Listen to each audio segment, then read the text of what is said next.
Hi everyone, this is Melissa Reuter, EdTech Coach with the Verona School District, here with a quick instructional video on a tool that you probably get some emails about once a week, and it's called Securely. So this is a tool that we use to keep students safe on school technology, and you as a parent you receive a weekly report detailing what your students have searched, what websites they're spending time on, and how they're using their device. So with the parent login, you can easily set this up from the email that's sent to you. And this will be whatever email is linked within PowerSchool.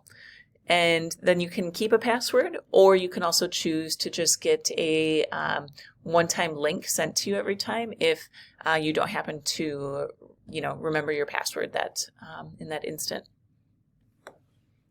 So when I log in, you will see that right away I'm brought to an activity feed, and it will show me within the last week.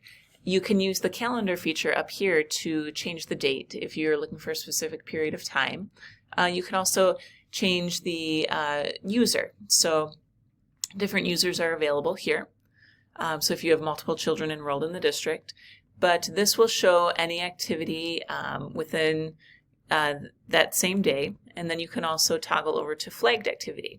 One difference I want to point out is that on the app you can actually set a notification for you to be alerted if there were ever any negative sentiments like grief, self-harm, or bullying shared on a device. Then you would automatically be notified.